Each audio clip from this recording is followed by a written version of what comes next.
clap when you're ready. Wow. You clapped? I did it. Of course, you didn't hear it. Okay, so you started recording now? No, I just clapped. Okay, well, you can start recording now. No, of course I did. Of course I started recording. Okay. Great start. This is a great start, guys. All right. Insert jingle. Do. We are such a well-oiled business here down at Opposably HQ. Welcome to Opposably, the podcast. And we've got someone else joining us today. Yes, big news. We are not only two guys anymore. There's someone today else. 3. We are 3. Unbelievable. Unbelievable. So excited to be here. So grateful. So already on episode 2. Episode 2, Joshua has joined us at the team of Opposably and other things. We're now partners in crime and in business. And a 3-way. Did you have to say freeway? A thruffle. And today we are talking about tariffs. Oh, well, first of all, how is everyone? Well, I'm doing all right, apart from having to do research on tariffs. Bit of a sore head today? Yeah. Slightly not hungover anymore, but we had a few yesterday to kind of prepare for this podcast recording. Oh, actually, it was your birthday. It was my birthday. I was being coy. Being coy. Happy birthday, Doran. Thank you very Happy much. birthday. But to be fair, I think it really is required to have a few to be able to talk about this or to research it. Definitely. I did the same yesterday. Just had some beers and looked into it. Yeah, definitely helps to have a few because, as usual, it's our second episode and actually it's the first for Joshua. So, just same disclaimer as last time. We are not professional podcast makers. This is very much early days. I do want to sort of clarify something that I said, like the last podcast. Oh, okay. So I made the statement of being like, oh, I've never been in a sort of situation where I've been speaking into a microphone. Oh, yes. Only realising that I used to be in the student radio station at uni, and I did like a couple of their news shows and stuff like that. So yeah, I know what a microphone is, and it's just like, no, it's podcasting. I think the point is like, yeah, I've never done a podcast before. So you never recorded your voice apart from that time you animated the student radio. Yeah, I used to even read out the news headlines for the day as well. So I used to be sat in a recording studio being like, this is Elliot Shaw, and this is the news on Pure FM. To be fair, you do have a nice radio voice. Well, I'm very nasally at the moment. Like I did, it's what's really annoying is I was listening back to the podcast as well, and I've got like this blocked nose. And I've had a blocked nose for weeks now, and it's very whistly every time I go like that. And I picked that up like the last episode, and I was like, oh god, I couldn't even hear it. Yeah, well, when you like to sort of hold yourself to a high standard, you do get very nitpicky with your own. Yeah, but it's fine. Exactly. Well, always overly critical. So there's other more news that we probably are going to sound a bit better this episode because we've upgraded the audio a bit. Instead of using the one single, or was it 2 USB mics last time, we've got a proper mic set up here. Yes. So hopefully it sounds a bit better this time. So yeah, that should help as well for the clarity of our. Well, me and Darren are sat next to each other. Joshua is away in the continent. Exactly. I'm in the faraway continent. Still, exactly. Still using a USB microphone, but to be fair, it's my first episode, so. Yeah, absolutely fair. There's nothing wrong with USB microphones. They're great. No, there isn't. There isn't anything wrong with them. It's just having the other mics makes it just a bit easier since we're in the same room right now with Elliot. Otherwise, everyone could be on the USB mic and it pretty much be the same outcome.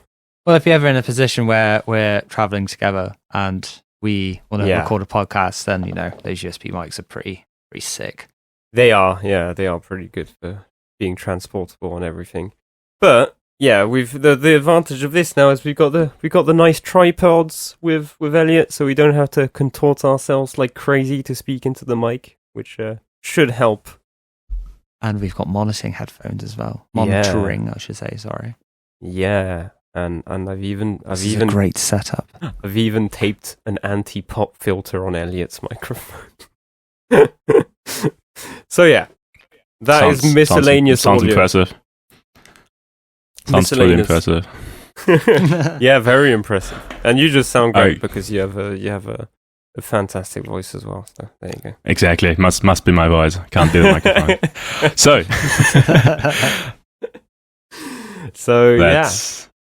I guess let's get into the topic. Right. Okay. Today we're a bit more organized than last time. I don't know if anyone's noticed already.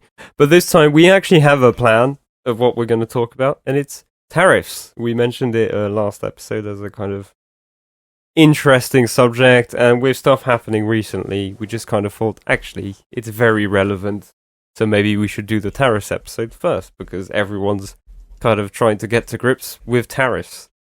So, I mean, we're going to do this very lax. We don't know who's going to talk about which points. It's going to be a discussion again.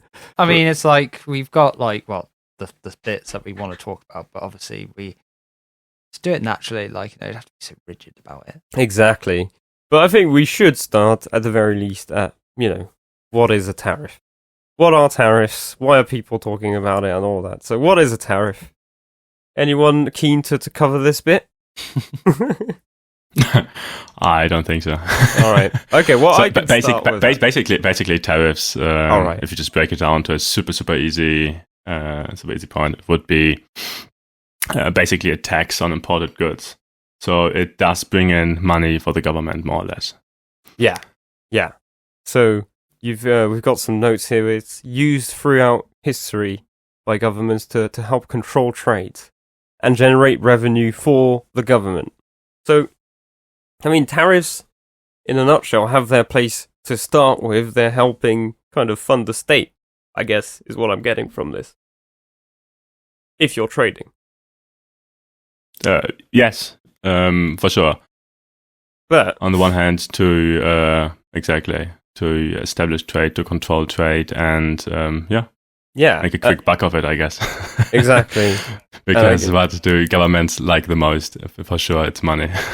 Yeah. So that's like the basics. So here we've got some more points. So basically, they help raise money for the government, so that you get revenue coming in, and also, and this is going to be why it's becoming a bit more relevant to what's happening nowadays. It's been used as a way to apply pressure on certain countries in trade negotiations, and then there's countries that have profited from having low tariffs, or otherwise other countries who threaten to impose higher tariffs if a certain condition isn't met. So that's when the purpose of it becomes a whole different thing, where it's not just something to raise money for the government, it's a means of applying pressure on other countries. Exactly. And the idea, though, why people have used it a lot, is because the idea behind tariffs is a lot of people think that it helps protect local business, because basically, if you tariff highly exports and imports, it encourages, in theory, and again, we're going to talk about this in theory because it's quite key. But in theory, it encourages you to buy local, and it encourages company in the country to start manufacturing things inside the country. Exactly. So in theory, it helps the local economy. But yeah, I think in practice, you do need that manufacturing base in the first place. Yeah. So yeah, the issue is a lot of countries, especially now, you'll say that and go, well, it just means that you just have less access to certain things because there's just some resources and things that are not available in certain countries. I learned the other day that there are some companies for the making of lithium-ion batteries and stuff that are there's just this one company in Germany that does a certain type of thing in the process, and they're the only ones. And if you don't want to trade, say, with Germany, you'd be really hard pressed to finish your lithium-ion batteries. And that's just like one example of how like imposing tariffs is good, or it's an idea on paper, but in practice it's near impossible. Well, in practice, like the whole world is just a globalized world now, and all the manufacturing processes spread around like different countries. Yeah.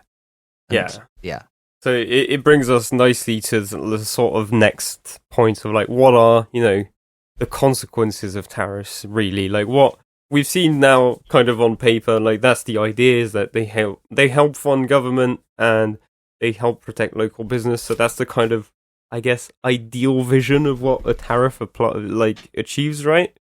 Like a lot of people who are pro-tariffing usually have this sort of vision. It's like, it's gonna bring money in and also is gonna help us like raise our own economy. But there are quite a lot of caveats. So exactly. So I would say we should start with the point with it defends the local manufacturing, the local companies. Yeah. And then we go for the pressuring of different countries. And the next point would be the consequences and actually who pays for the tariffs, which is kind of juicy. Yeah. So I guess, should we talk about the impact on companies first or consumers? Exactly. Let's talk about the impact on companies first. All right. Yeah. So you said, okay, basically it does defend the local economy to a point, right? Yes. Which, please. To some degree, right? So it does mean if you have tariffs on like imported, say, cars, and your country has a car industry, then to some degree it's going to encourage people to buy the brands that are local to that country, right? But I think the issue is when you're in a country that doesn't have a car industry, then the consequence is a totally different one, is that cars are just more expensive. Like, unless there's like a very wealthy entrepreneur that's ready to invest that much to create a whole infrastructure to have a car industry in your country, you'll be hard pressed to find any competition. And in the end, it just means you're just paying more on imports for those cars, and they just end up being more expensive.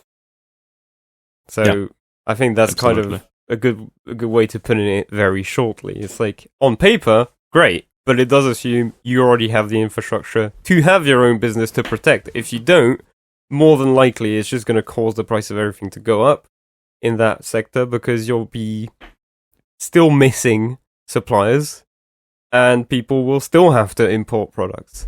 And I think that's a lot of argumentation being raised now against tariffs. Exactly. This is a lot of the argument, plus actually the point who pays in the end, right? So the idea is, okay, cool, we will produce locally, which most of the time is simply not possible because, we cannot do it in one country because sometimes we don't have the right resources, right? Yeah. So basically the companies have to import specific goods and do have to pay the tariffs there. And then, end of the day, they will hand it down to the customer itself. So, like you said, the price will go up and up and up, which obviously is not good in the end. No. So, end of the day, it's more like a hidden tax on the consumer, one could argue. Basically, but, yeah. Well, that's what they keep saying in America. It's like the whole argument is like, at the end, it is going to be the American consumer who has to pay for whatever the tariff is happening. Like, that is the main crux of it. Like, is you're just putting the blame on putting the burden, I should say, on the consumer. As far as I'm aware, like I said, I'm not an expert at like tariffs at all. Yeah, but I mean that's, I guess, a lot of times because there's been studies of it, especially during the last presidency of Trump. Like, people tried to study the effects, and like a lot of people argued that it just brought the price of many things upwards at the end of the day, and so the cost does get carried over to the customer. And because at the end, it's like market speculators who are the ones who are raising the prices. Right. It's the market speculators who get like panicky. Yeah, but it's also a direct effect. It's like if you sell a car, in a certain country, and suddenly there's the 20% tax on the transaction, you're just going to put the price up in that country by 20%, right? You're not going to carry the burden of the cost. Or at least a lot of companies don't do that. Well, yeah, 'cause that's the whole thing. Yeah. Like, I don't think it's not necessary. The whole argument is like it's not necessary anything throughout the companies. It's literally on the consumer. Yeah. Well, the thing is, there is the inverse thing after that. Like, you'll find that sometimes when this sort of things happen, consumers buy less. So in the end, it pushes back to the companies because the companies still end up, getting less sales, and therefore it's still pressure on them. But they try to make it a carried cost by the consumer. But if demand goes down, then that means that basically it's just shrinking the business of that company a bit. And again, there are some studies that some YouTube videos, some politicians that will say that it's all good on paper, these tariffs, but at the end of the day, they basically lead to a shrink in business. And there's some arguments, a lot of people talking about now, like the trade war started by Trump may lead to a recession, right? Like, or even a depression if it gets like really bad. Yeah. So again, what will that happen? We don't know.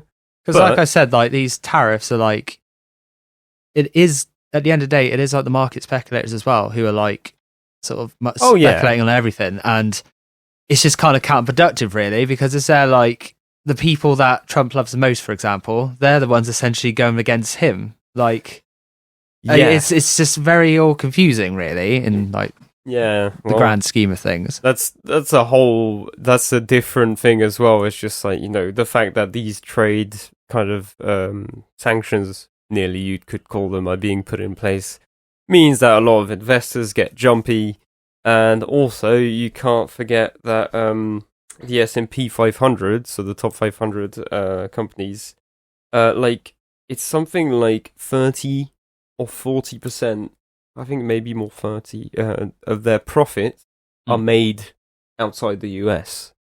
So it kind of implies that there's at least 30% of investors, roughly, that would be foreign, right, from the US. And therefore, maybe they're not so happy on these tariffs and stuff.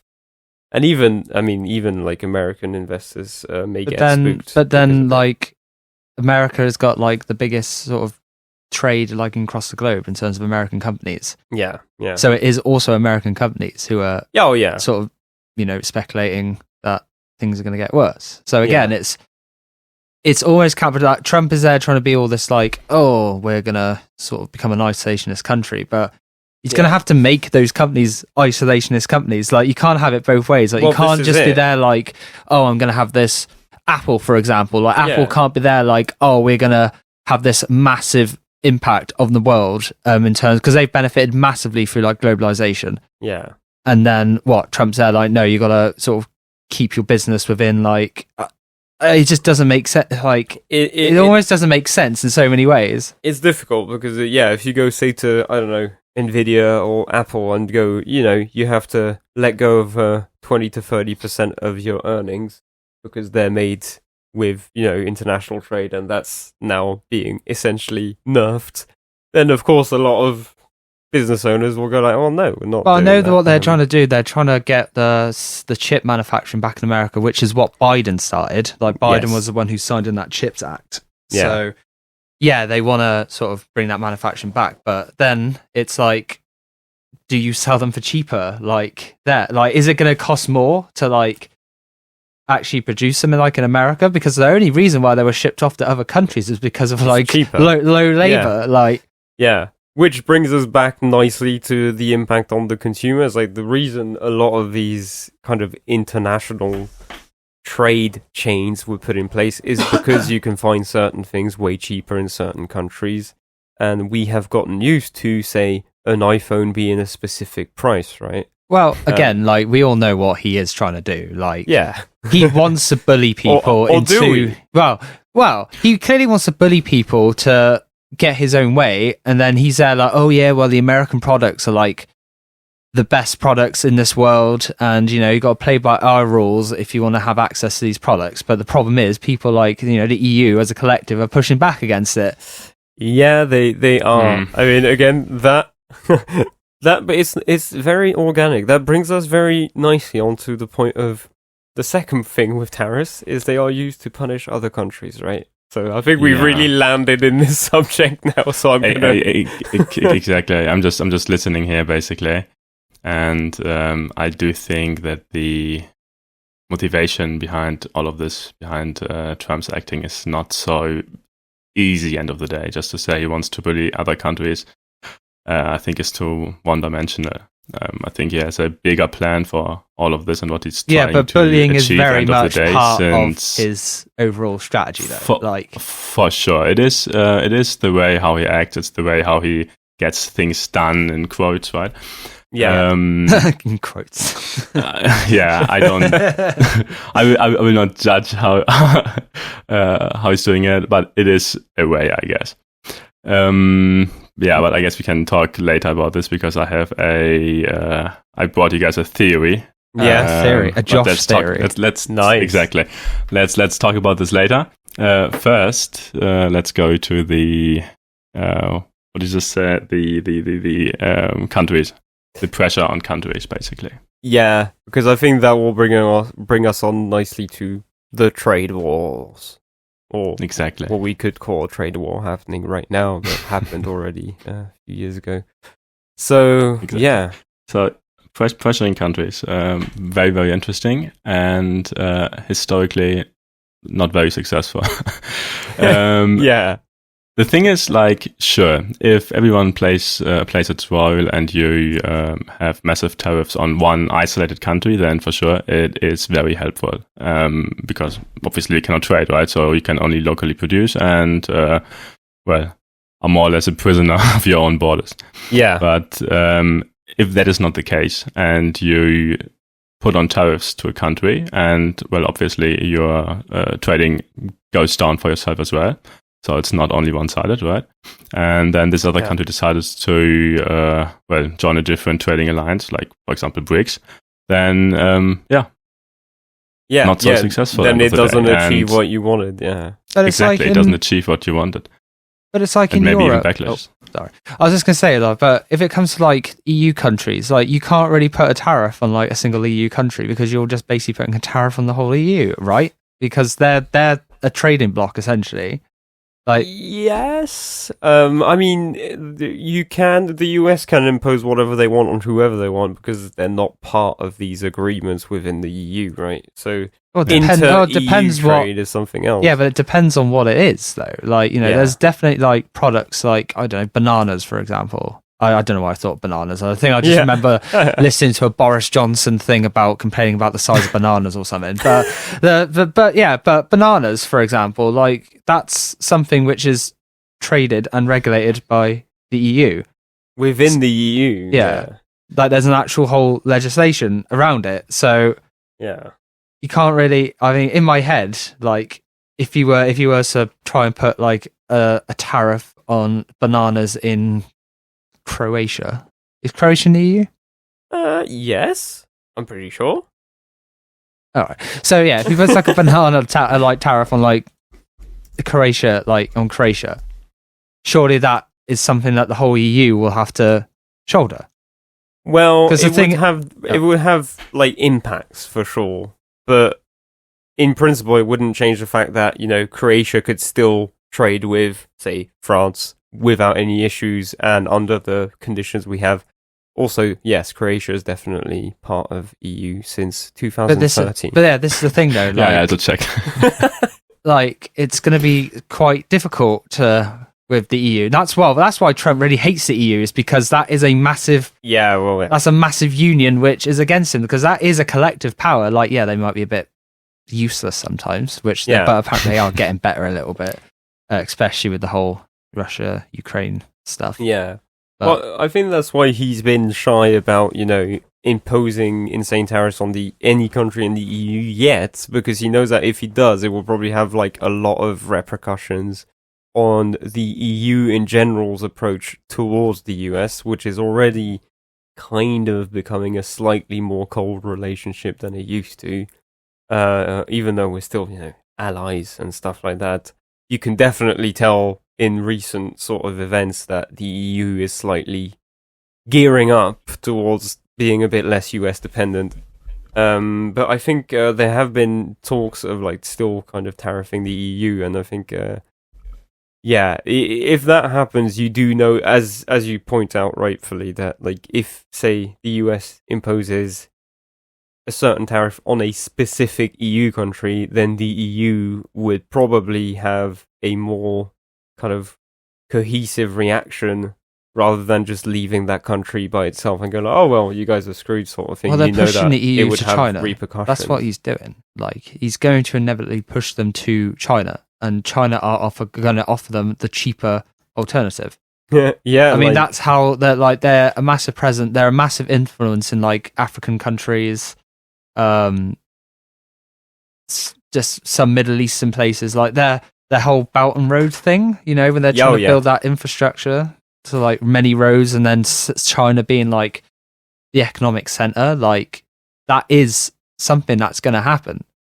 Yeah, inevitably. No, definitely, it would have big, and that's why we're talking about this. Is that it's a political tool at the end, right? At the end of the day, is say the US really caring so much about the tariffs, or rather the implication it has? Because say if the US did manage to just tariff everyone and no one raise a finger, no one do anything in retaliation, then it would be kind of just the ultimate power play, if you see what I mean. We can get away with this. We're kind of the leaders on the economic front, so therefore. Well, the current thing right now is Trump imposes a tariff. Canada, utilizes a counter one. Yeah. And then Trump delays the tariff being implemented, and then it just happens over and over again. It's just a cycle of we're going to cancel this for 30 days. After Canada has said, we're going to cut off all your electricity, and it's just oh my god. Yeah. Well, this is why it's playing chicken, basically. It is a game of economic chicken at the end of the day, and this is why Joshua probably was pointing out that in practice it nearly never works, because in practice this is nearly what happens every single time, unless you're dealing with an incredible disparity between the country imposing tariffs and the other one receiving it. So if that receiving country is absolutely desperate, they could not survive without that, then that happens and has worked in the past. But if, say, the other country is at least somewhat powerful in the economic world stage and can have different alternatives or different options, then it just means retaliation and the stakes getting higher every time, and just costs going up and trade going down, which even if you're a protectionist in your own country would mean a slight downfall in the economy, and that's definitely one of the contradictions of imposing tariffs. Is you think it will protect your country, but in a lot of ways, historically at least, you can only base yourself on the past so much, but historically it has not led to an uplift in internal economy. If anything, it's led to a downturn a lot of times, at least before the, so to speak, globalization at large happened, it would have been a different thing. But now, since I would say post Second World War, tariffs have rarely had a positive outcome on the economy, as far as I know. Well, especially since the 80s, when you would argue that's when capitalist functions really sort of took off. Yeah. And let's go further, end of the Cold War, because then you've separated that entire sort of communism versus capitalism. Well, that side of it, it's never going to stop. We constantly hear all the people who are either arguing for capitalism or communism, but that after that Cold War period, when capitalism, quote unquote, won the war, that was just business. That was just there's a reason why we kind of look at the 90s almost in a sunny sort of kind of way, in a sort of a rose tinted glasses, because there was such a optimistic, you do get what I mean? There was this whole optimistic thing that the 90s had, for example. Yeah. And it's like making money, everyone's making money, it's amazing. And then that kept going up until like the credit crunch. And that is like an example of capitalism truly failing. Yeah. So when people say, oh, give me an example when capitalism has failed, the 2008 crisis, like that is 100% an example of when capitalism failed. Yeah, that is, I'm not going to argue with that one. At least the economy didn't follow. And again, a subject for another episode. We have agreed we will talk about the credit crunch at some point. I mean, we can go into like little details and that. Or like, it's just it's like if it's cereal. If it's relevant to the conversation, like we don't have to like sort of, we're doing tentacular episodes that kind of delved in a lot of things.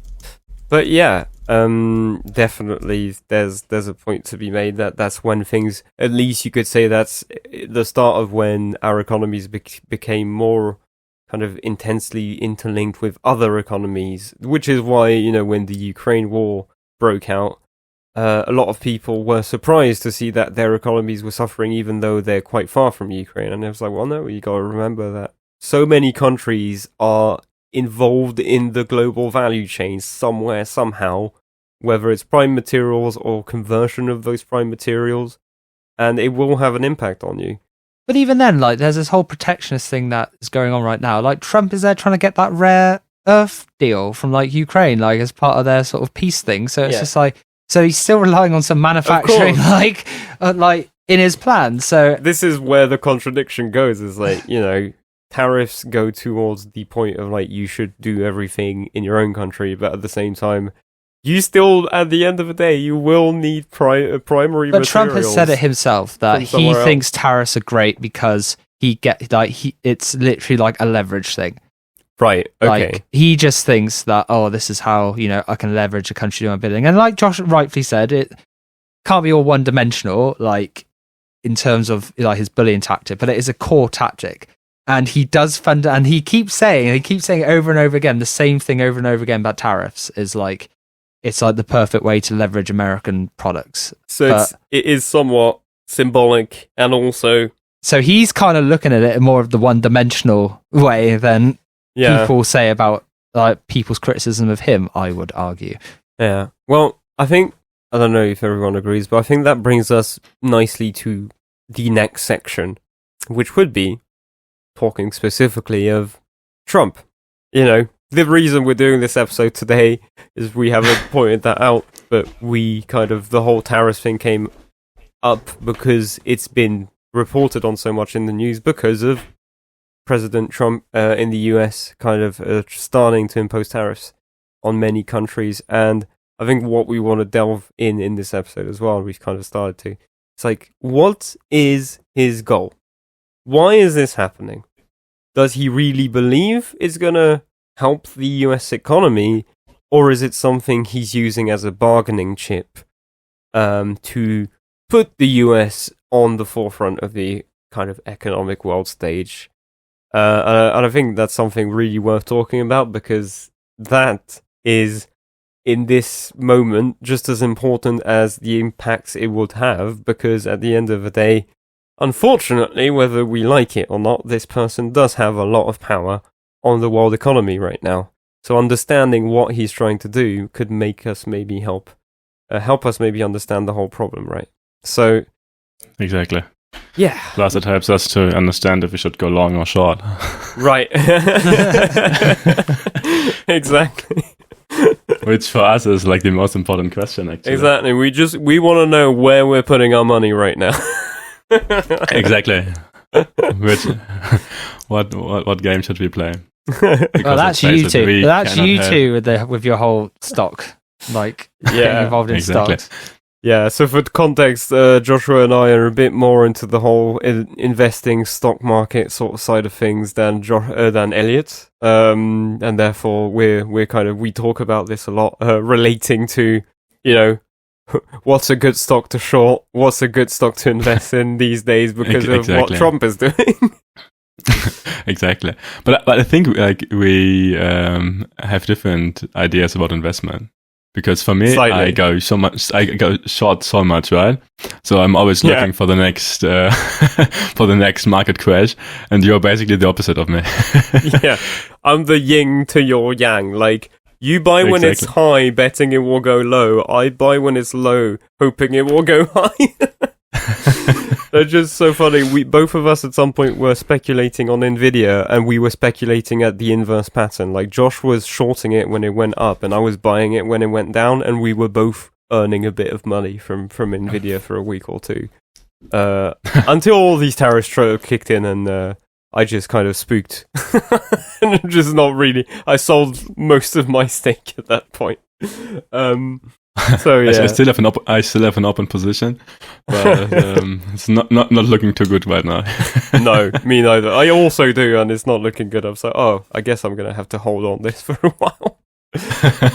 But yeah, basically, is that brings us nicely to the point. It's like, is Trump using these tariffs as a way to kind of influence the American stock market, and is it working out the way he hoped? Because it sure as hell is not looking good right now. The S&P has gone down more than it ever did in the last few years. It has gone down more than that, by the way. I'm not saying it never did, but in the last few years this has been one of the biggest falls, apparently. Or maybe is it his goal to actually bring down the stock market? Exactly, and is there a hidden agenda? Let's see. Like, is he doing this on purpose? Like, what? I also, like, I'm so hesitant because you hear these stories about people in COVID, like, just raking in money because just after everything crashed, loads of, like, wealthy people just bought loads of these stocks that had been, like, panic sold, right? And, like, is this what Trump's trying to do? Because if he is, that's like some insane, like, double bluff stuff, and also so careless towards the people. Like, imagine, like, that would be horrible if that's actually his goal. I hope it isn't. It would be horrible, but let's face it. So if we look at the history and his Trump coin, for example, it's not like he cared. It's not like he cared that his followers lost so much money. So Yeah, okay, maybe you got... my headcanon says that he genuinely thought this was going to help the American stock market, and it hasn't. Which would explain his sort of, like, plea for Tesla the other day, where he was like, this is so unfair. Like, why is Tesla stock going down? That plea for Tesla is because he needs his daddy to, like, keep giving him the money, basically. Yeah. Like, you realise that Elon, like, most of Elon's wealth is tied to Tesla stocks. Like, he doesn't take out a salary. Like, he doesn't. But you sent me that video recently where they say that actually, like, 65% of his capital is in SpaceX, though. Yeah. So, like, he is quite tied to Tesla, but apparently less than he used to. But that's still quite a lot of money, and he's apparently 13%. And you've also got to realise as well, like, those SpaceX, like, that SpaceX valuation is literally because he's getting, like, government contracts and stuff like that. Yeah. And that's still investors as well, because it's a private company, so he can do a bit more. He could do a bit more, sort of less. He could do dealings basically, and not have to disclose too much because it's a private company. But it kind of looks like a sort of a domino effect. Like, if his Tesla stock were just to go down considerably, like, that would spook people. Yeah, like other investors, because also you ought to also remember that Tesla stock is mainly because of Elon Musk. Like, you take Elon Musk out of the equation, that stock is down. Like, that Tesla shouldn't even be a Magnificent Seven company, like, technically. Yeah. Like, because it's like the only reason why it's so wealthy is because people speculate on Elon Musk. Yeah, apparently the profit to earning ratio is nuts. It is Elon Musk, profit earnings, well, not the best, but still it is what a good tech company. And if we look at the robots and the potential, then I see a lot of potential there. And for sure, I'm super long on Tesla. And I think for now it will fall more. Yeah. Because of, well, but they literally worked right out and the emotions of a lot of investors. But end of the day, I still think it is a solid company. Yeah, but it's still like you work it out, and it is like $87 billion essentially without like the Elon market. Like again, it's sure, it may be a sort of good for in the long term, maybe, I don't know, but I'm not like a stock person, but I do know that company literally is relying on Elon essentially, and that's where it's getting. And the fact if you take him out of the equation and it's like an $87 billion company, that's nowhere near the other like Magnificent Seven companies.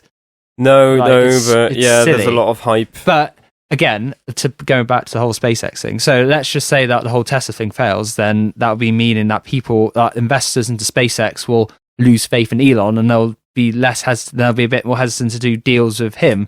So there is a lot of reasons why Trump is there trying to, boost up a Tesla stock right now, because he needs that money. He needs that sweet Elon cash. I would argue that no matter what happens to Elon, it will have zero impact on SpaceX, because technology they have is simply the best for rockets right now. There's nothing close to it. That is true. They are the cheapest provider in rockets and getting payload into orbit. But they don't really have competition right now. So what I'm arguing, plus why would you as a government not use SpaceX? Yes, Elon Musk is a very difficult person, and very difficult. And what he's publicly saying, well, maybe he should have a team. But again, like the government will only give him more government contracts if he looks good to them. Essentially, like there is a level of if there's no investors like investing in SpaceX, which there are. The reason why it's a private company is because he wants to have less transparent deals with private companies, because that's what a private company basically is. But it's something we'll give essentially. I know, I totally agree with you. Like he's got like the best technology, and exactly. That's fair enough. Let's say they would cut out SpaceX completely from all government contracts. Yeah. Who's going to do it? Yeah. NASA? No. China? No, it's too expensive. It takes too long. So right now they have literally no option. Yeah. And plus the private market is going to get more important by the day, basically. Also for space travel. It's not as big yet, because companies don't need too many satellites, but I would also argue in the next years, in the next decade, it's going to be more important. And also lots of money to be made. And then cheaper is better. And plus reliability is just simply a given from SpaceX now. Yeah, they have established themselves pretty well. They have indeed. It's hard to compete as a government organization with SpaceX right now. But that was a pretty long. How do you say tangent? Exactly. That was so. How would tariffs influence Tesla and SpaceX? Just bring it back to the subject. SpaceX, not at all. Tesla, also not really. Not really. Not directly, at least. Not directly. So far. Sorry. Just to kind of recap, because we haven't really recapped. Sure. So Joshua has done some fantastic research for this episode, by the way. Thank you, Joshua. We have done a bit as well, but it's nowhere near as neatly put together. And in fact, Elliot and I have zero notes. We're just like winging it again a bit. Joshua made like dozens of notes with loads of references and stuff. It is fantastic. And among all those things, we have a little table with Trump's tariff orders. So just to recap, as of the 4th of March, rates on Canada and Mexico took effect on March 4th. 25%. That's just like for everything. Every single good, I guess. So yeah, that's harsh. Then China, 20%. 10% took effect on the 4th of February, and then an additional 10 on March the 4th. Steel and aluminium, 25%. Lumber is NA, don't know, so no change, I would suppose. Cars, 25% on April the 2nd, coming into effect, in theory. Semiconductor chips. In theory, yes. Yeah? Yeah, well, let's see if that happens. Hopefully not, but who knows. Semiconductor chips and pharmaceuticals, 25% or higher. So I guess this is all for China, these last few items. Could be, or in general, more or less, right? But okay. Exactly. So right now they don't have a date. So let's see if they will come in fact or not. Yeah. I mean, semiconductors 25%. That would be nuts. They're already so expensive these days because of the shortage. Big baller move. Let's be honest. Yeah. Because they cannot produce it in house, and right. Pharmaceutics. Exactly, and pharmaceutics as well. I mean, which country is the country with the highest medical cost? Well, US. So maybe I wouldn't put tariffs there, but hey, yeah, it makes you happy. I want to look it up again for next time or for another time. But I heard the other day that like there's, I think it's Zeiss in Germany. They're like they're one of the companies involved in making lots of semiconductors, and there's a part of a process that literally only Zeiss can do to this day. So like you can't do it in house. Like if you know that there's certain companies that are literally the only ones capable of doing a certain thing, and they're either a lot of times in Netherlands or in Germany for those refinement tasks. It's like the value chain is everywhere. Yeah, but I'm not sure if it was Trump himself or someone of his cabinet who said, "Oh, okay, so you don't want to pay tariffs? Just come here and produce locally." So basically trying to get the companies and the knowledge to go over to the US, build up their own companies, basically, or their own subsidiaries, more or less, and then they would be able to produce there and sell without tariffs. So, yeah. That's impressive. That is actually impressive. Yeah, the idea, I mean, on paper it's an idea. In practice, I think a lot of countries will be definitely wouldn't be cheaper, though. Like, absolutely wouldn't be cheaper. Oh, no, it would not be cheap. And again, consumers, what do they care about a lot of times? The price, right? You know, like... It's not even that. Exactly. It's like what you have to... I mean, the reason why that, like, I would say that the reason why, obviously, it's good to, well, depending how you think about it, like the AI sort of research, it's good to sort of, like, America really wants to get that going because they would rather use AI than workers. Because if they want to bring all the manufacturing over to, like, in-house, then they have to pay the workers. And the reason why the work went abroad before was because it was cheaper. Yeah, because in America, like in Western countries, you have to abide by laws about minimum wage and stuff like that.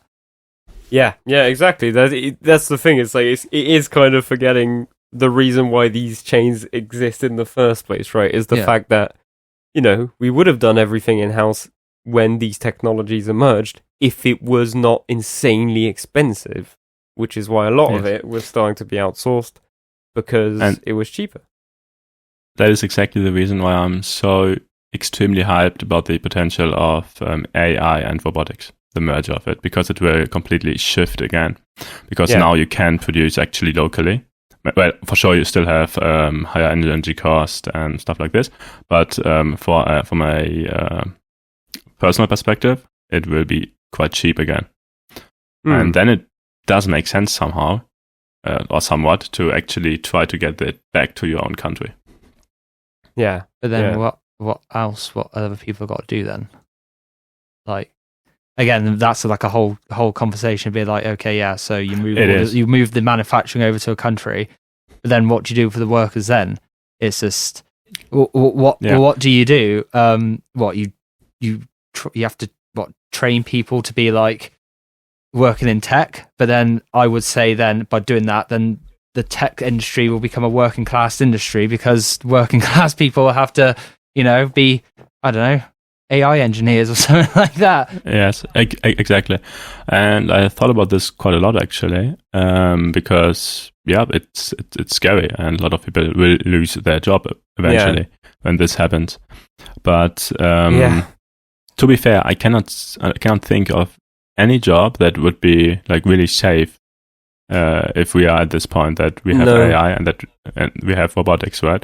So basically everything can be done by machines. I mean, I remember when Sam Altman was being like, in an ideal future, he want everyone to own like a stake in AI, and then now he's completely gone against that now because now OpenAI is like a for-profit company now. So he was arguing for like techno-communism, like in so many ways, but they won't do that. And then so where do you go then? It's just... exactly. The problem is, what will you do with all the humans? And I have no idea, but I know that when this technology works, and this technology will come, like no doubt. It will be adopted, because it is too powerful to not be adopted. Yeah. Well, that's the There's thing. too much money to be made. So exactly. Or you can regulate it. You could regulate, but why would you? Because again, from perspective of a state, of a company, of those, it makes total sense to use it. There's too much money, too much efficiency. Yeah, too much money to be made, for sure. But then that goes into a whole discussion then about, is this exactly what we want to do? Like, this is why I'm not exactly the biggest capitalist these days, even though I am essentially a capitalist in many ways still. The fact that people are making too much money, and it's affecting like it's literally affecting the lives of working class people across the Western world. Like, it's just, what do you do? Like, this late stage capitalism is not going to be great for like a lot of people unless you figure out a way how to redo capitalism so it benefits everyone, which I don't think it will exist. Essentially, absolutely. Yeah, tough. But even if you say like, okay, we build like an ethnic committee, and then in Europe we will regulate everything. Only 50% can be done by machines. The rest has to be done by humans. Blah blah blah. Yeah, but then I would argue that would be a good thing, because you're going to need the human element to keep track on the AI, because the AI is going to need like maintenance. Like, I don't think it's that self-sufficient to sort of maintain itself. At first, no. Eventually, yes. Yeah. And even if we do this in Europe, China's not going to do it. Yeah, Russia's exactly. not going to do so it. How do you say and competitive? the US most likely is also not going to do it. So we will be completely Yeah. So what I like for this other tangent to bring up is that I like looking at the past technologies and what happened. If you look at every single past automation type like technology, it without fail eventually made its way to the market and did basically delete the jobs of thousands of people. You can think like robotic arms in like manufacturing, right? That loads of people lost their jobs to that. I wouldn't say it erased jobs. I would say it changed them. Yeah, exactly. Right. It could convert it. And the difference with AI here is it thinks for itself. Not yet, but in 10 years, maybe in 20 years, as soon as we have this point of singularity, which is so often quoted, right? Right, yeah. At this point, it's smarter than us. Exactly. But basically, my theory, as you say, I should have maybe phrased that better, is that, yes, people will, be out of a certain type of job, and there will be no choice but to try and reconvert somehow and find something else. Will that screw over some people? 100%, yes. It has happened in the past with loads of other technologies. It's disruption is never good in that sense. But in the grander scheme, yes, it does mean we'll make certain things more efficiently and stuff. But the conversion is but this whole thing of AI, like the conversion is so vast. Like, it's going into like actual creativity. Like, exactly. Podcasts can be done through AI now. Yeah. It's just a bit. In fact, we're all AIs. The three of us. Exactly. Plus, I mean, sorry. I'm not. Yeah, sorry. Great point. I mean, if you go to YouTube now and go to all the short videos and stuff, right? Like 80% you get is like some AI voices with AI content, or this brainwashed content. Yeah. Also, this is just AI generated. It's just like this is literally you can streamline all jobs with artificial intelligence, and that's the only difference of other technology. Like, at least with other technologies in the past, there was something to replace. Like, what was I trying to say? So let's just say steam engine comes along, right? So you get rid of the jobs that were before, like the steam engine, like the pulley person. But then there'll be another technology that surpass steam engines. But with AI, and then it kind of the cycle continues. But with AI, there's not. I don't think there is really like the next sort of technological frontier, and it's just kind of just stops there. I think there will be, but I do agree with you that AI is probably going to have a bigger impact than, you know, most of the other technologies that came before it, like that automated things. Like, this is starting to be the ultimate automation, right? It can automate pretty much, you know, most things now already. So then ideally we should, if AI becomes like this massive powerhouse, we should be in a position economically where, yeah, sure, it's profitable to have the AI, but you are going to have to sort of measure it up. But is that just a case of coming up with a whole new economic system? Like, I don't know, because capitalism is just you want to make as much money as possible. Like your fiduciary responsibility of getting your company as much money as possible, and it's just like. But then it kind of overlaps also with communism, because then communism are there like, well, you've got an AI to like do all the work. We want the shares in said AI. Yeah, and then it's just like, what do you do? It's like, I personally think AI is very much should be regulated in a sense of you kind of need to keep that human element around, because it's almost like a grounding thing, essentially. Like, yeah, I do think some regulation would help. There's like there's literally like going to be a massive disconnect like soon. I mean, it's already happening now. Like, it is. It's hard these days to read something and be there like, oh, was it actually written by a human or slightly like absolutely all right done? And I mean, I work in digital marketing. Sorry, I just have to make this point. Like, I work for an agency, and I have to write content, and I have to leverage some use of ChatGPT to help me with that output. And it's quite crazy to think, like, obviously I'd try and do like my main whole thing I do is I write like the bulk of the content first, and then ChatGPT is mainly just swapping around words that I've already written, and then I'm obviously keeping it on a tight leash. But it's just like, you have to have that human element to be able to scrutinize AI, especially when it's going to get to a point where it's going to replace a lot of jobs. Yeah. Like, you're going to have that scrutiny.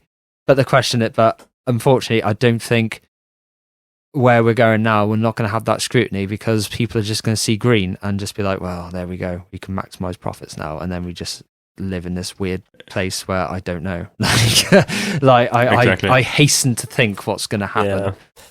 Yeah. But that's what Trump does. But that's what Trump wants, basically. Like, that's why he's pushing all that. Well, I think it is the great technological thing right now is AI, and America wants to be the leaders in AI, and China is really giving them a run for their money. But it's just. Yeah, I don't know. Yeah, I'm with you. It should be regulated, but it is impossible to be regulated. Yeah. I mean, we don't know that yet. Because that's the thing. No one's tried it yet. We say it's impossible because we've never been in a situation where we can try it. Like, all people have said is we need to regulate it, but it hasn't been regulated. Like, it's all well and good saying it's impossible, but no one's actually tried to do said thing to be able to make it decisively impossible. Yeah. But how do you want to regulate it? Because end of the day, it's code. And everyone can just do it in the basement. Let's say, for example, DeepSeek, which was not too much money and quite a small team, right? Who created this end of the day. So everyone can do it, basically. For sure, for now, it's mostly big companies. But in theory, everyone could do it.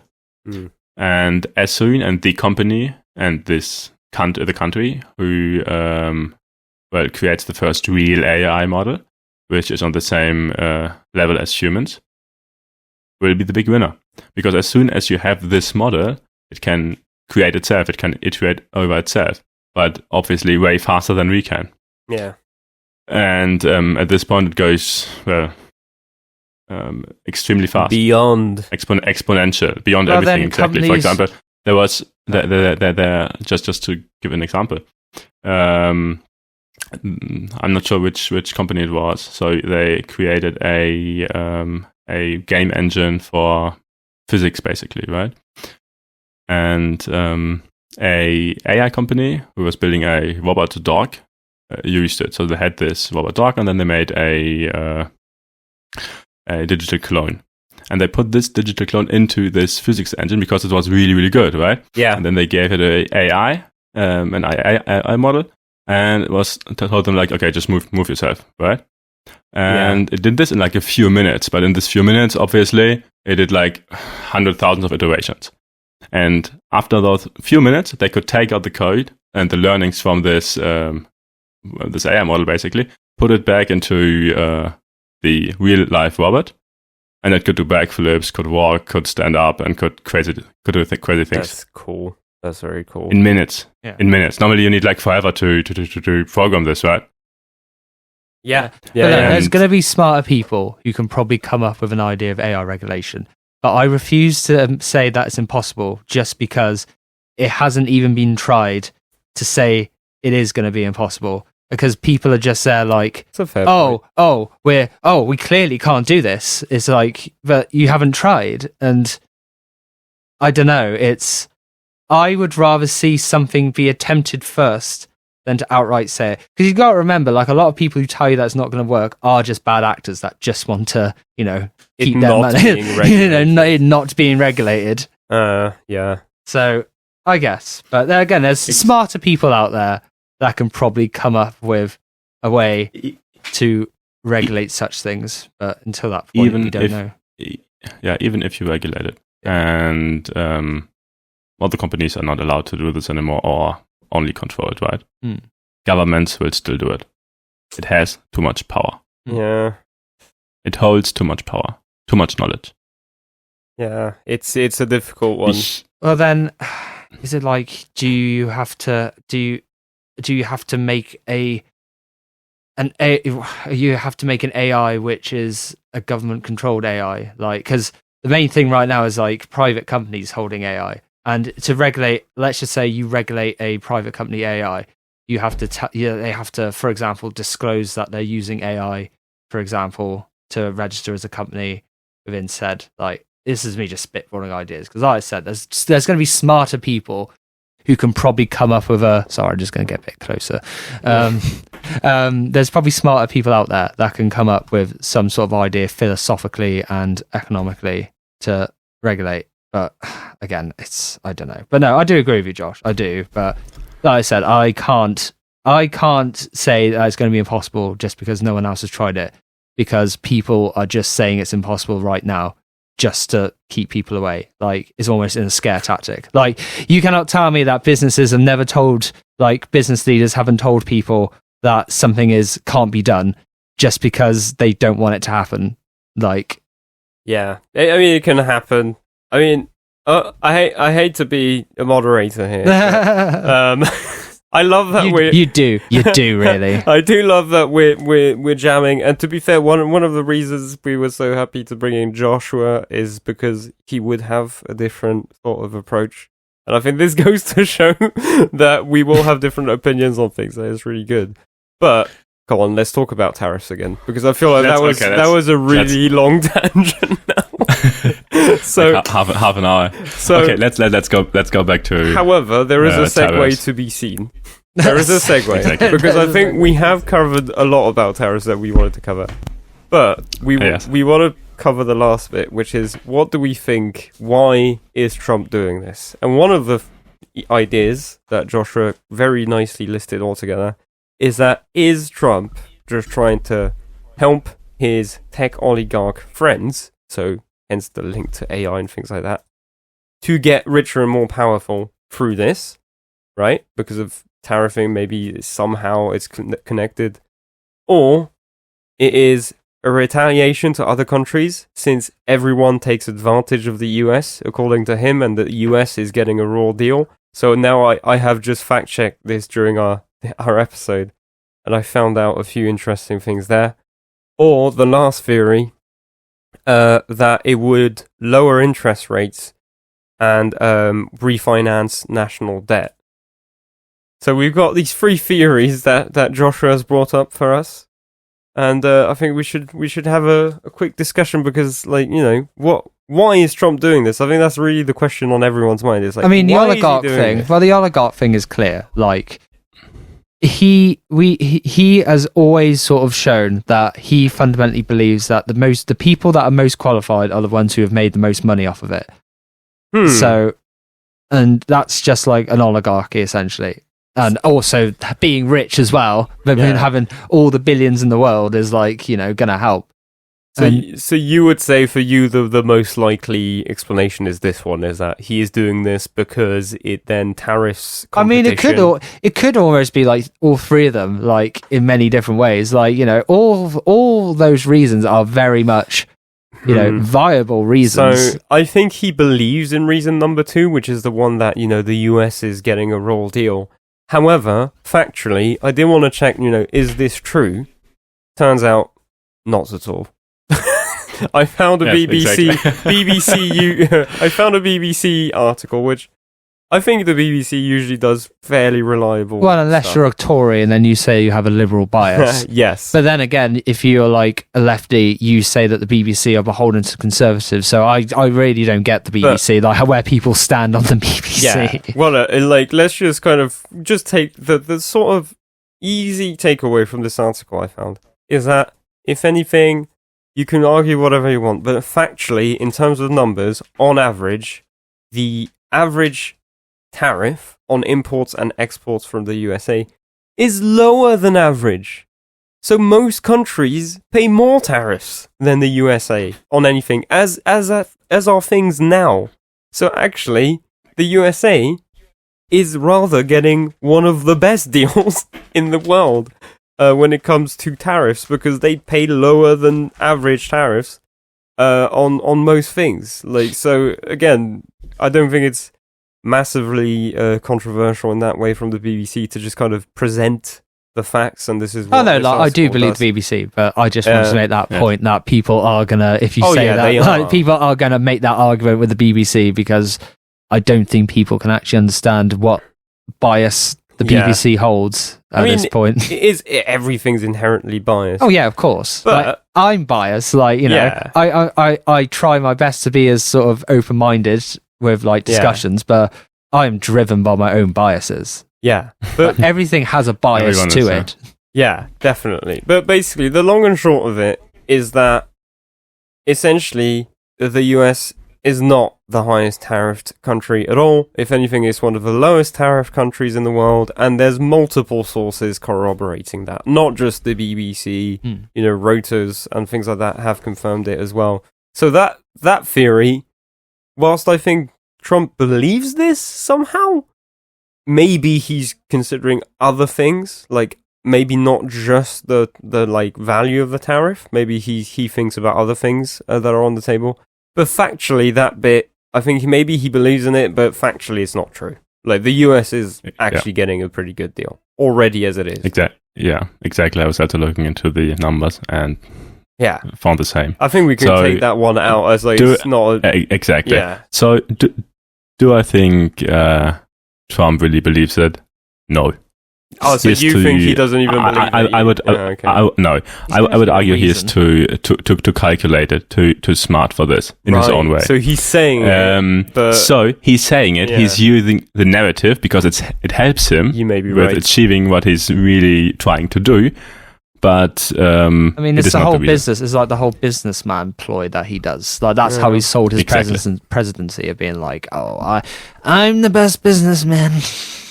Raw deal. Exactly. I mean, okay. Now you said it like that, I think you may be right. Like, he says this, he doesn't believe a word of it, but at least it helps his narrative. As like, I'm gonna help the US get a better deal, and this is what I'm doing. But there's definitely the oligarch figures. Also, a very, very, very, very believable thing. I think that one's quite real.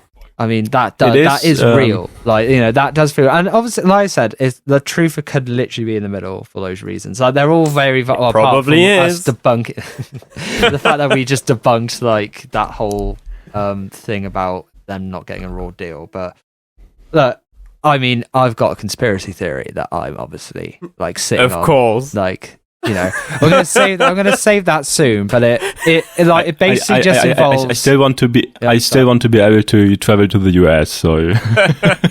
I mean, I've only no. Be careful. I'm not going to disclose it too yet because I do think the whole government is lizard people. There you go. I said it. But no, like I do want to save it for like another episode, you know, because okay. Because you know what I'm talking about. You know my whole theory about. Oh yeah. Okay. Yeah. About America being a little bit 100%. We'll be a bit more appreciative of China than we actually think of. And they look up to China in a lot more ways than they've let on.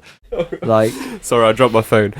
In terms of like control and stuff. That's what I'm going to say. Like that episode, that conspiracy theory is going to get its own episodes because I think it's a very interesting theory that is worth discussing. Whether you believe in it or not is something that we'll discuss. I think it will be fun. I mean, a fun little teaser. Like this is like the little teaser. Like I believe that America, like people like Elon, people like Trump, they do actually really look up to China the way they do their government, and in many ways they're trying to replicate it, but with a bit more of a capitalist sheen. But that's what I'm going to say for now. We're going to discuss this conspiracy theory. Let's put it this way: like one more little thing. Like, you know, Elon's trying to make X and Everything app.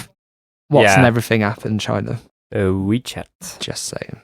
Yeah, but yeah, just saying. That's going to be interesting. That will be its own episode. So I think that is going to be an interesting thing. But for tariffs, I mean, I think we've talked about a lot, and the last thing we do need to address is the first theory, which is, you know, it will lower interest rates and help refinance national debt. My favorite. Yeah, the favorite because probably the even least likely of all of them, right? I mean, haven't they? Oh no, it's most likely for me. I'm sure. I'm quite certain of this theory. Actually, you think it will lower interest rates? I don't know if it works. Did I read that they're doing a freeze on interest rates, like in America? Exactly. Sorry, let me. All right, explain to us. Explain. So. US debt. Yes. 36 trillion. And interest rate right now, 4.5%, right? Initially 5.5, just got reduced in September. Yeah. So we have annually interest payments of 1.6 trillion, basically. So Trump often says, okay, we need to bring down the interest rates and basically be able to refinance the debt. Yeah. He has no control about the Federal Reserve Bank. No. That's whatever he does, that's so dangerous. Exactly. He has no control. Yet he totally wants to influence them to bring down the rate. Yeah. So, what is he doing? He forces them by inflicting a trade war. Because what we have seen, if we have high tariffs and stuff like this, the stock market crashes and has like a short squeeze. Yeah. So at this point, the National Reserve has to step in and lower the interest rate to save the economy basically, and then it goes to a bull market in theory. Practically, not really. But then I would say that would be incredibly risky because they'll freeze it. Okay, let's say they lower the interest rate, and then how long is it going to be until it gets hiked up again? Like, he has no control over the point where it gets hiked up again. Like, they could argue that they're going to have a boom period for about a month, and then the interest rate drops again because just how volatile the market is. I mean, they only make these decisions every now and then. It's a bit like the Bank of England, sets interest rates every quarter or something. I can't remember. So there's time in that in between. It takes some time, and just for the numbers, right? Like, if we only would lower it by 1%, which is totally realistic, we would end up saving 1.2 trillion. Wow. Sorry, 370 billion. Okay, that's less. 1 point. It's still a lot. Yeah, I was just still 370 billion. And I also looked in the Dodge department, right? So far, they have savings of 230 billion, and the savings they made is like questionable in a lot of places. So right? a lower so they would interest rate. outperform with only 1%. Right. Okay. So okay. If we look, I put in a graph. If you go, I see down, the graph. It's no, the second one actually, the blue one. The first one is yeah, I saw that as well. Yeah. So first one is S&P 500 and the interest rates, right? Yeah. So the idea was if the interest goes down, the stocks go up. Yeah. And but if I look at this graph, I'm not so sure. We have So I'm not so sure rate could because go we have down, but it might not even do anything. Essentially, yeah. So let's look at 2020. We had the COVID crash. Yeah. And followed by this, the interest rate was lowered to 0.25%. Yeah. Which did help. I mean, we can see that it goes up again. Yeah. It's a massive boom, but also a lot of debt was created at this point. Yeah. For the economy. So put them up again. Not so sure. Yeah. And then obviously it goes up, down, blah, blah, blah. And now we are at 4.5%. Yeah. So, but this comes to say, like, last time he was at 0.25 when he left office. Yeah. And this is, I think, a value he really likes because he can say, like, oh, I'm the great businessman. And I changed everything. And now the retail investor plus the companies can really, really take more debt and put it back into the economy.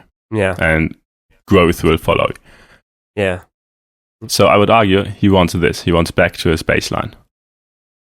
Okay. Yeah, you know what? At first I was not sold, but now you've kind of broken it down. I'm like, actually, yeah, I see what you mean. It would be a very, underhanded strategy. But even then, a very if good he one. can, but if he, yeah, sure, he can influence it to go down, but he can't sort of influence when it can go back up, essentially, because something is going to have to give, and as I said, sure, he could bring it down, but how long is this boom period going to be? Exactly. If it's just for his mandate, that's ideal. It's just right? it could happen for 3 weeks. Everyone gets rich in 3 weeks, and all of a sudden, I'd like that. The price of bread is now $1 million. Yeah, so for sure, it will have a impact as well on the inflation rate. So it will go up. Yeah. But also, again, so the national debt is too high. Yeah. He has to find a way. It can't be refinanced. With this move, the interest rate would go down, so he could make some money. Plus, he gets more money because of the tariffs itself, right? So it would reduce maybe the compound effect of those two coming together. Exactly. Plus, since it's a hidden tax, more or less, the tariff on the own population, he will make more money. That is interesting. That's an interesting theory. Exactly, and then he could go there. And then, if the inflation goes up, well, I'm not sure how this has, what the impact is on the national debt, but I guess it's also easier to pay back, no? Well, yeah, I mean, the inflation and debt, I mean, so again, for context, we do want to do a whole episode about inflation. But yes, if you have a debt and inflation's high, it basically means that your debt is going to be worth less and less. Unless they adapt the interest rates on the debt to reflect inflation. I mean, the debt will just, it's just the value of the debt will just become more then. Because again, if we're thinking about money in a lot of sense right now, it's just more a receipt of asset, essentially. It is, but it isn't. It's volatile. It's so volatile just because there's not a lot really tied to money in a lot. Well, the things that are tied to by money are very crazy, insane. It is and it isn't, because think about it this way. So you're a government and you owe, let's make it easy, 5,000 of course the real sums would be a lot higher to a certain bank, and they cut you a deal, and that the rate is 0.25% for a year because this just happened, this trade war, and the rates have gone down. Then suddenly inflation goes up by 10% for that entire year. And at the end of the year, you're paying a 0.25 interest rate. But inflation was 10%, so a lot of companies have upped their prices by 10% and generated 10% more money, because money is worth less per unit by the end of that year. So at the end of the day, you're essentially paying less debt than you would if you paid it day one, because money is worth less by the time you pay it. Okay. So that is just a weird mental exercise, but it's like, if you have a special deal on debt and you have, I don't know, a set amount of time to pay it, and that rate is fixed, and inflation goes way beyond the rate of that debt, at the end, you're kind of winning by delaying that payment for a while whilst inflation is going nuts, because you're probably earning a bit more because of inflation, right? Yeah, but then inflation... So, the national minimum wage, for example, that's been going up but not in line with inflation. So it's been it's the value of something, there's value of something, from what I understand, it is the value of money, essentially. That's what inflation basically, is. Yeah. So yeah, you're either lucky and you manage to match inflation with the money you're earning, or not. And yes, that is a different for sure sort of case.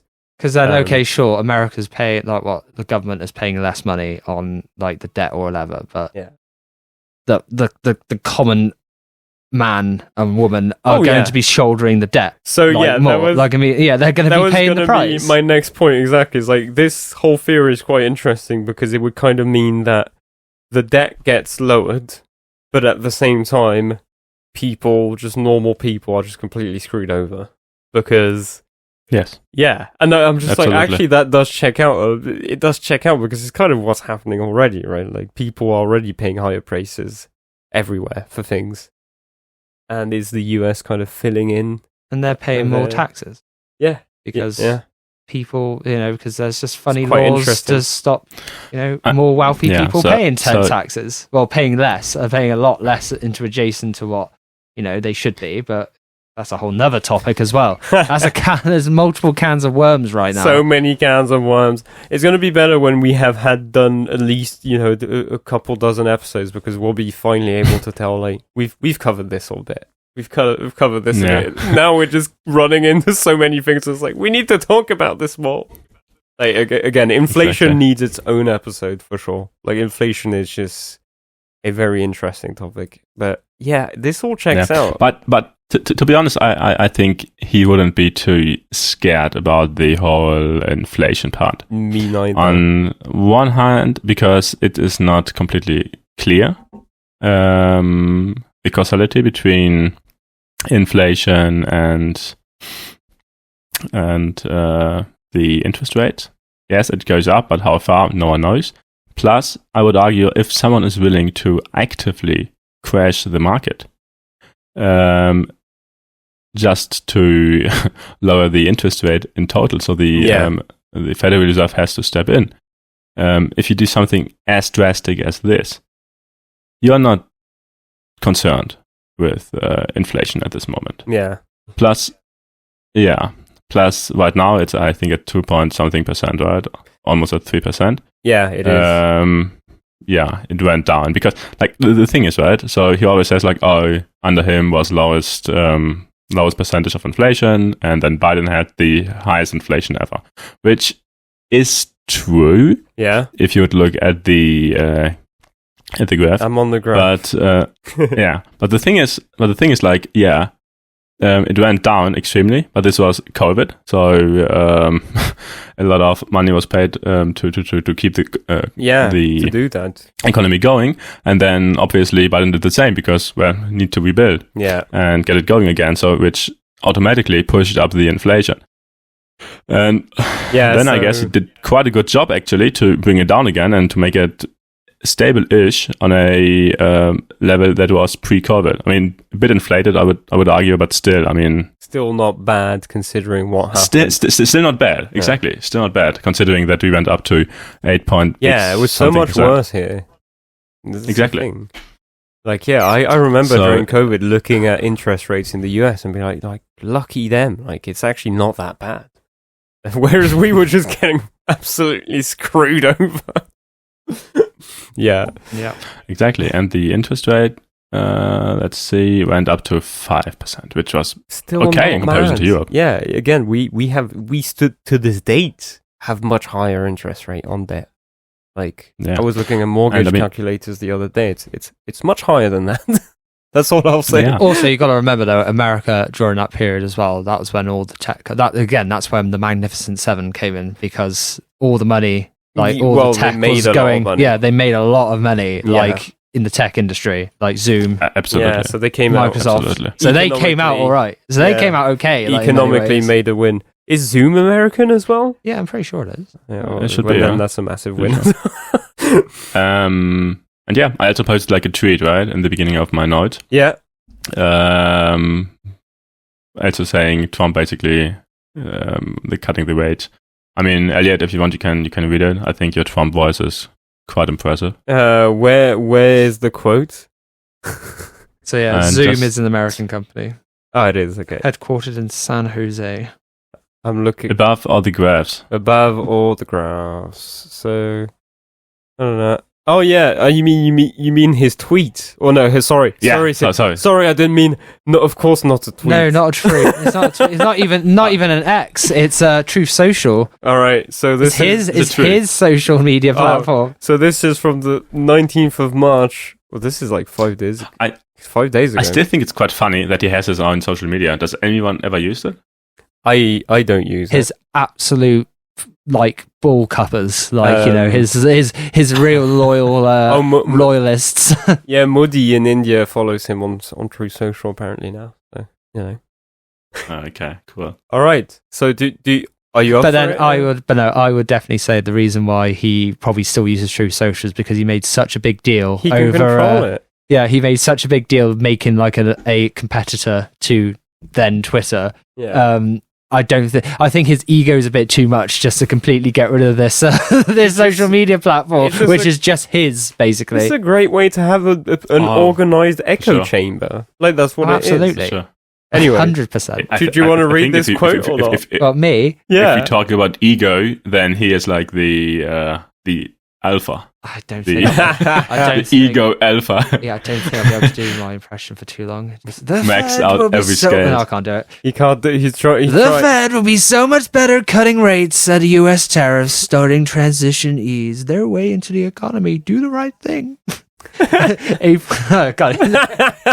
That was pretty good, to be fair. I could be so much better. Like, there are people that do so. And I know people go like, oh, the Trump impression is so cringe. It's like, well, yeah, it is, but fucking hell, we hear that man's voice all the time. Like, he's in my sleep at this point, just there being like, trade is good. So this is him asking the Fed to cut rates 5 days ago on True Social. So exactly. Maybe Joshua's theory is really the right one, but at least we've explored quite a few theories of why he's doing what he's doing, and yeah, it could be that, as usual, the truth is somewhere in the middle. Exactly. End of the day. No one knows. We're just like putting in the catchphrase of the podcast. Exactly. Perfect. Branding. Branding. But so yeah. Do we have anything else? Anything more on tariffs?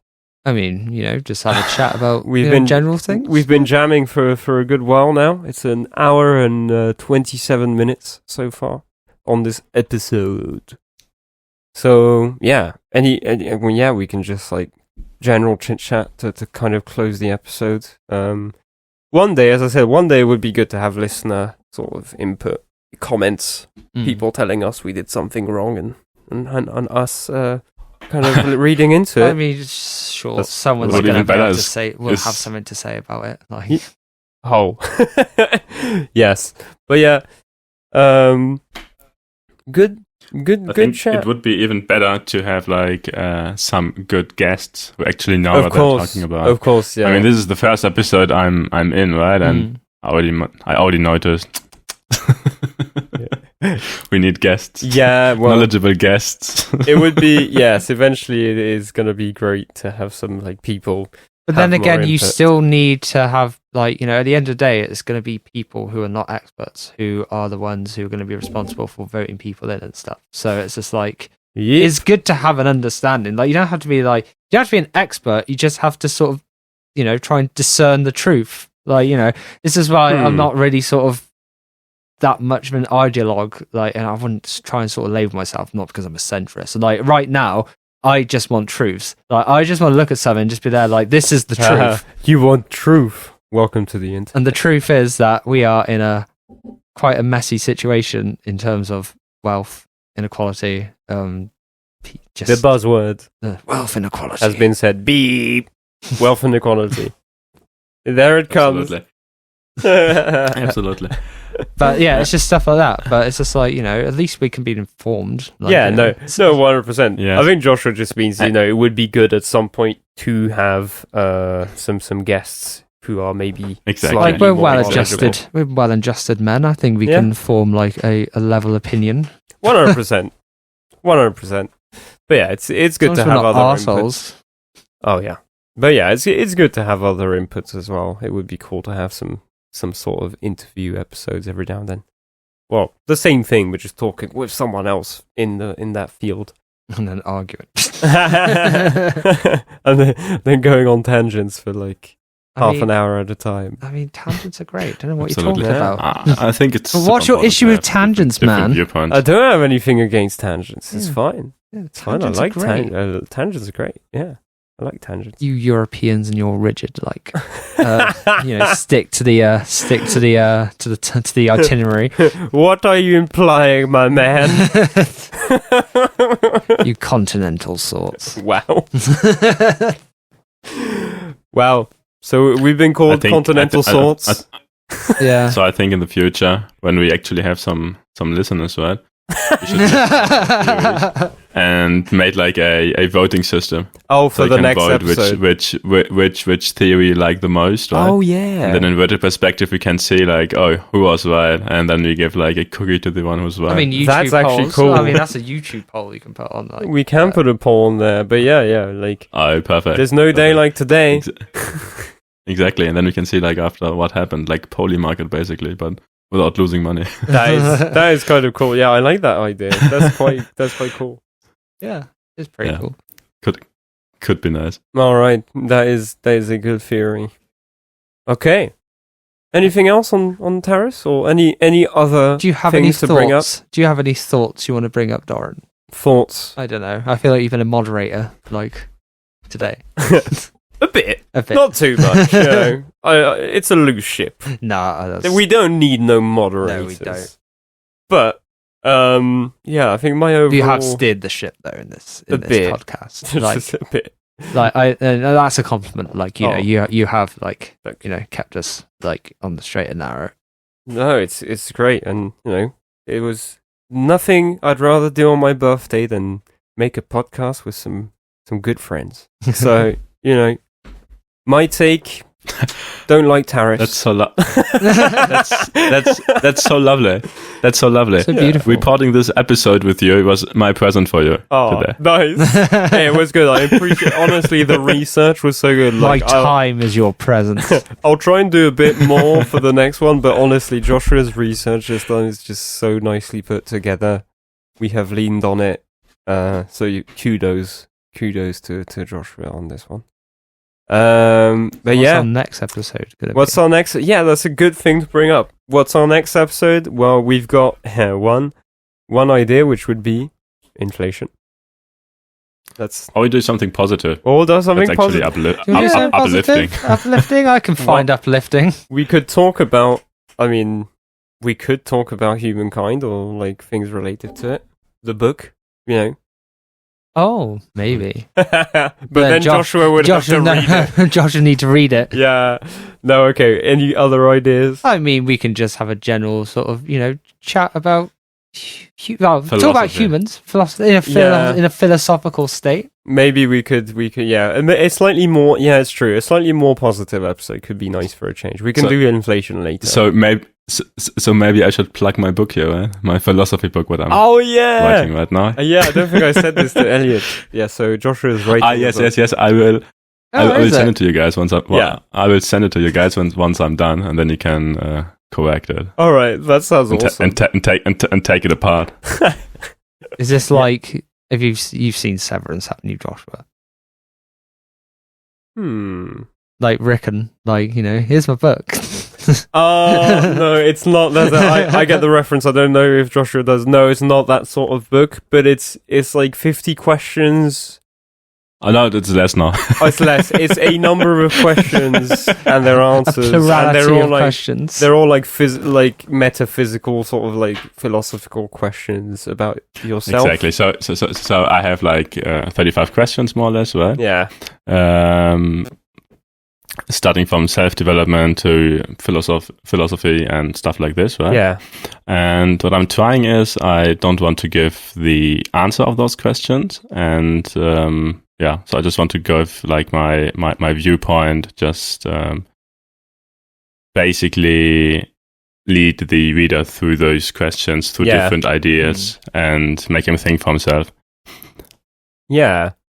No, it sounded And then cool. I want to include Exactly, and then I want to include like a reflection page in the end where you just can write down your notes, basically, because I really like those books myself, right? Oh, cool. Plus, I'm someone who's always like making notes and stuff in my own books, like all the time. We can see. So good notes. I like notes.